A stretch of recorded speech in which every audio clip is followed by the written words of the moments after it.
ভাই আমার, স্বামী স্ত্রীর জীবনটা একটা এমন জীবন। আপনারা বলেন মোটর সাইকেলে কয়টা চাক্কা লাগা থাকে ভাই? জোরে বলেন।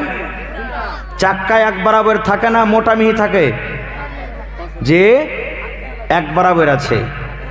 এবার যদি একদিকে মোটর সাইকেলের চাক্কা থাকে আর একদিকে যদি ট্রাক্টরের চাক্কা থাকে, তো মোটর সাইকেল গড়বে?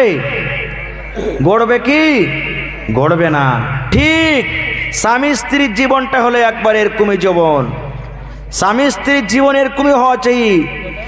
স্বামী স্ত্রীতে অনবান হবে, কথা একটু ওপর নিচে হবে, কিন্তু বেশি দিনের জন্য নয়। আল্লাহ রাসূল বলেছেন, যদি কোনো মহিলা নিজের স্বামীর পরে রাগ করে আছে, কোনো স্বামী যদি তার স্ত্রীর পরে রাগ করে আছে, নবী বললেন রাগের হালাতে একদিকে খাটে মুখ করে স্ত্রীটা শুইতে আছে, তোর দিকে ঘুরবো না রে মরা, তোর কথা শুনবো না রে মরা, এ খালে ভরা তোর সাথে চালা করার আমার ইচ্ছা হয় না। খাটের একদিকে পাশে ধরে শুইতে আছে, দয়ার রাসূল বললেন একদিকে মুখ ঘুরে তার স্বামীটা শুইতে আছে, রাগ হালাতে রাত কেটে যায়, রাগ কেটে যায়।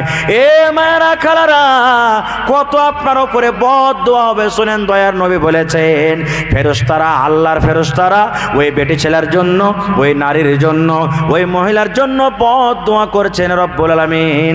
এই নারী, এই মহিলার উপরে তার স্বামী নারাজ হয়ে আছে, তার স্বামী রাগা আছে, আল্লাহ জি তাকে তুমি হালাক করে দাও, এই নারীকে বরবাদ করে